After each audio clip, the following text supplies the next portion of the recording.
whawhetai mua ki e ki pia mālo mua e tauto e maua e pongpongi re rei, pongpongi whakaofa koini. Tali fie filo to mawhana tako taha katoa pe ke tau Kalofiama kui hei pongpongi ni. Pongpongi toko naki whokieni, aho nima o novema o e wanoa taha no. Ofa pe alo maari e ai mea kotoa pia mei apina. Whataona pia mo i kiki le tau pekina koe. Whea wheitua ku ke mea mea i pia mihinga lua pe ki takau whakataha mua he tau Kalofiama o e pongpongi koe ni. Lesoni tau Kalofiama ku to oia pia mi he tohi e kau Fakamaau. Wahai hono hongo fulu maa wha. Te u lau me vese ono nima ke vese ono hiwa. Tohi e kau Fakamaau, hongo fulu maa wha e wahe. Vese nima ki hono hiwa o e konga. Te u lau di hoi pāki motuari riu koia a Thomas Wesi. Pēni hono whakarea. Pēna aluhifa asa misoni mo ne tamai mo ne whae ki timinate. Pēna uhoko ki he ngahi ngoe vaine i timinate. Pe wakai na e whawhitaulaki mai ha Laione mui, aia na e oho ngungulu ange ki a te ia. Pena hako mālohi lahi a lau Mario si hoa ki a te ia, pea ne hai ai Laione o hange ko ne hai ai uhiki i kosi. Pena i kai hamea i hono nima, kana i kai tene whakahake ne tamai pe ko ne whae aia ko ne whai. Pena aluhifo ia pe area ia mo e whiwhine, pena e whie Maria lahi a Samisoni i a te ia. Pea hire ngai aho ni ihi, na te riu mai ia ke ne mau ia, pe a whia me hala ke mamata ke anga e Laione. Pe wakaina iai ai fui pi mo e Honi e anga e Laione. Pe na e to'o ea me iai hono nima pe alu pe mokai. Pe hau ia ke ne tamai mo ne whae. Pe ne atu ke te ki naua pe ne nakai. Ka na ikai te ne tala ke te ki naua ko ne to'o ai Honi me he anga o e Laione. Ka venga e tau Kalofiama e pongpongini o kupeheni. Uluaki Tamate'i ai Laione, pake toki kai ai Honi me iai. Uluaki Tamate'i ai Laione, pake toki kai rewa ai mea hua meirie pe koe Honi, pe koe Hani, pe me iai. Talanoa maarie ai talanoa ne, ka pau te kema o whenga maarie pake toki lau koto ai pe wahi taha wha, o te heko Fakamaau. Manako a Samisoni i he whiwhine i timinate, kolo pa mo whanua kau Fristia, pia na aluhifo whakataha mo ne tamai pa mo ne whae ko na uhifo ke whai ai area, talanoa, mo i palani ke whao e whaamiri. Kolosi hifo a Samisoni he na uhifo ko e ni, o na aluhifo i he ngoe vaine ia i timinate. Oho ware pia Samisoni, ko asi mai e Laione mui. Ngungulu mai e Laione.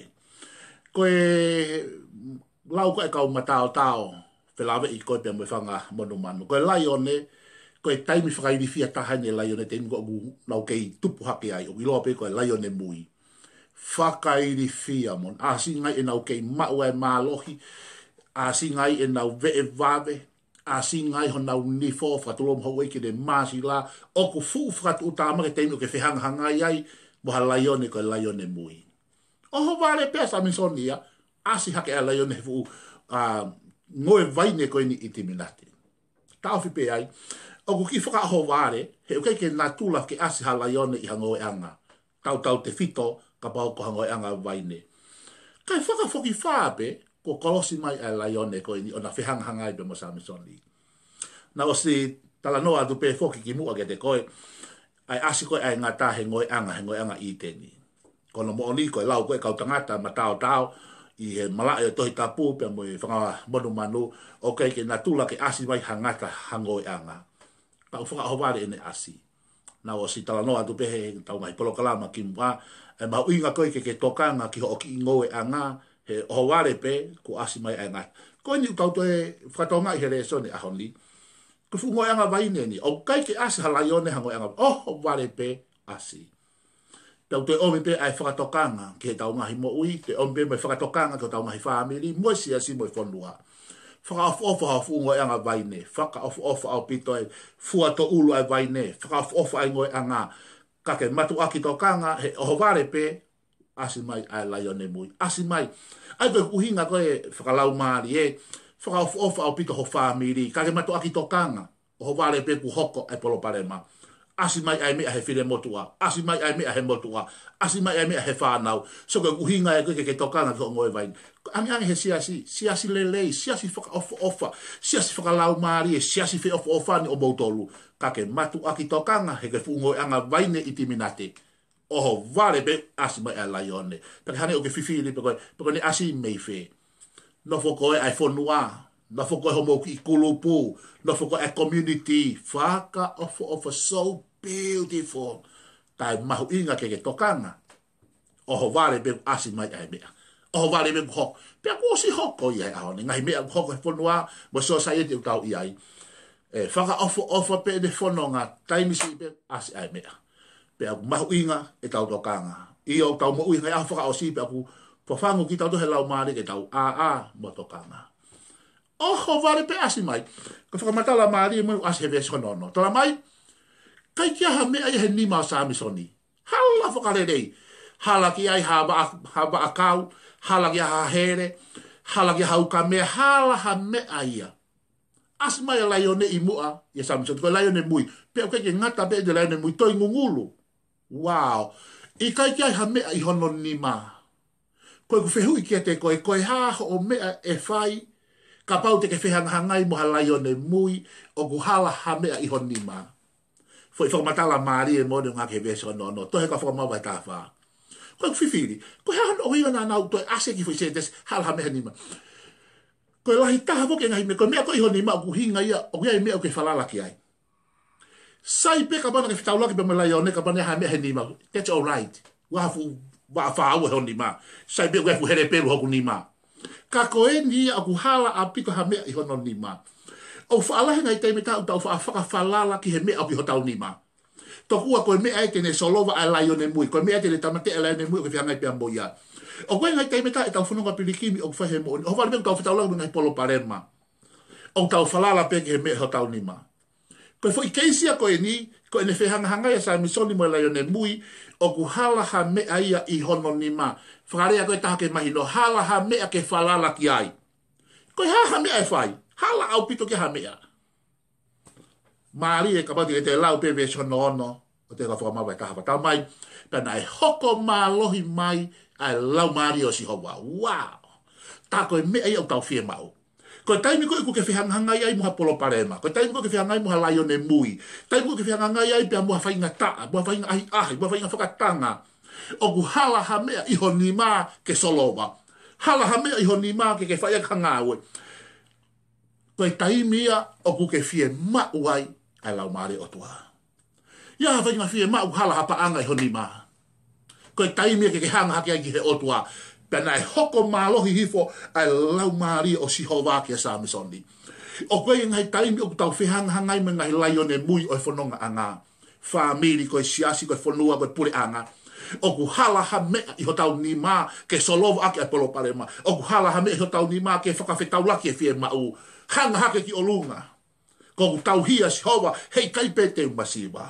Te hanga hake hoku matake ngahi mo ngā, hei hau me hau i o hau hau tongoni me si hova, nane ngahi ai langi pia mo mamani. Hanga hake ki olunga, koe loki olunga he tohi ngai wahano wā, tala mai panau kātoa whakatahe loto petaha, panai hoko hifu ai lau maari e manani, hanga hafu tuoni matangi mālohi, mighty rushing wind, hoko hifu ai Holy Spirit. Koe lau maari e mā oni e kāinga ko tau tokoni. O tau taka off, tala mai e sisu he conspiracione.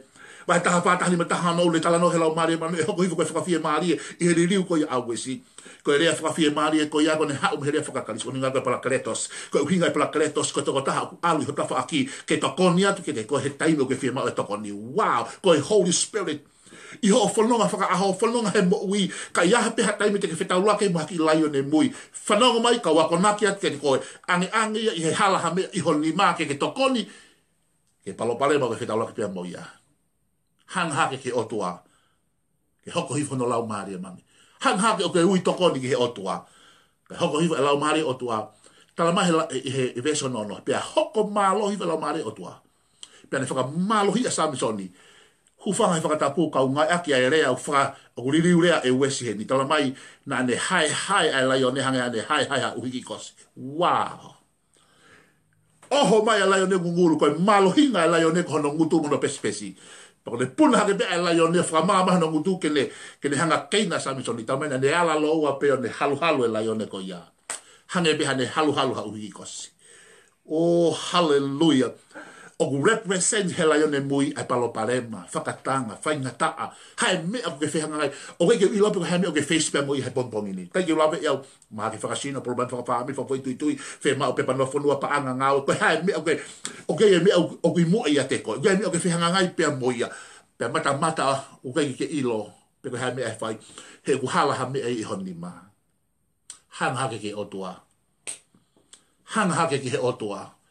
Tele fa fita Uluaki ho fie ma u hanga hake ke otua tal mai ka toki tau i te hawhai to o i hanga hake ke otua pana hoko malo hife lau maare otua pe Tamate'i Samisoni hui Laione pana hoko atu ki timinate fai e area pe me fefi ne pane foki hifo kwa Samisoni ke foki pane mana tu ia Laione pe ne ya fetu rewa wakai anga la ho wane la tu ia e pia pe mo Honi ai e anga Laione pane to o mai rewa Honi ko ia one kai mo ne misi mo de ala pe ave ke ne tamai mo de fae ke na kai ke misi ne tamai mo de fae na kai be Honi ke na ilo ko Honi ko ni ko ha u me anga o Laione na Tamate'i Samisoni ko tau ka venga a Honi Uluaki Tamate'i ai Laione pe ke toki kai ai Honi oku whanatula pe tau mo ui he mamani ko ni ke ta Uluaki feta Uluaki pe mo Polokalama ko Laione ia ko hiri ko tau wikuna i Polokalama pe tau kai rewa he monu me me ta puaki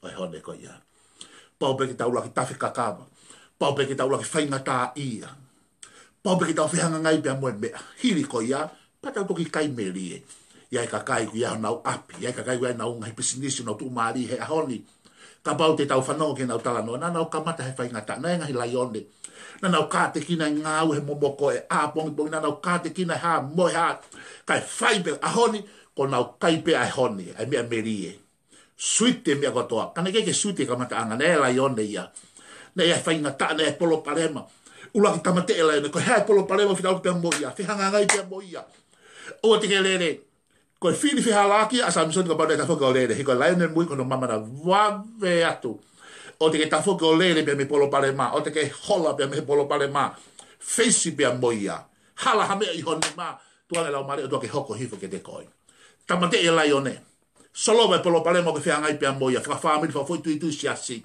i ho solo vai Polokalama ko ia ko Tamate'i Laione face pe me ke whiangai pe mo ia pe ke hikuna i mea ko ia osia Laione ho Tamate'i tala atu te ke kai meri lahe ngai whamiri kai meri he a Honi hoko ke tāpua ke whakawheta ike kana e mea na e fō mai ai nei ngahi Laione nei ngai challenge hange pe ka movete ai pe whamiri kana e whai pe ai tau pe ai kuna a Honi ko whai pe kai meri koe ka mea koe kai Honi pe hallelujah suiti kana iai ai mea na e whai mea e fō siasi ta tau tof pe meri pe whakafofa a Honi kana e kohiri nei ngahi mea na e whai fō struggle nei ngahi mea na e fight with kai ke lawe e koe haho Laione mui o ke whilak pe mo ia Honi tunga mua ke tau ke tau ikona hala hame ai Honi ma hang hake ko lau maria ma oni ko tamai aku ohifo ke alu tafa aki pe ko ne alu tafa aki ko alu noa ia pe ko alu fe kaunga alu ko ne alu i tafa aki ko pala kretos ke to ko ni at ke ko e a o ko fe ma wai at ko ni te lota to mau fe tapa i ngalo pe ko ke fanonga i hele o Kalofiama pong ini ha me o ke fe hangai pe moia i family i ho mo i foi tuitui i siasi i fonoa i pureanga te lota to mau fe hangai mo Laione Tamate'i pe to kai meri no tapu aki e ko hiria nga Polokalama o ku ai pe no fenga kolo ko hiria la e to mai ai io challenge u to fe hangai pe moia ona ke hola ona ke lele me ai ka ke face pe moia pe tuanga la mari o tua ke de tonia koe ke ikuna me o ke fe hangai pe moia pe hiria nga ai la mo matangi ko to tapu aki ko to fenga kolo ke te koe ke da lotu tamai ko lotu ya ki afiona tape kina to ta ko be pongpongini longa ha mo ui o ku whianga ngai mo Laione mui pe hala ha me i honon ni ma ko ku kore lau maria ma adeoni ke hoko hifo pe ke whakai via pe ke whakamalo hii tuko ke nei kuna malai tau whianga i pe moia pe mau kai meri he a pongi ke Laione ko mau Tamate'i he a Honi Jesus Christ ko alum fa mo ui amen.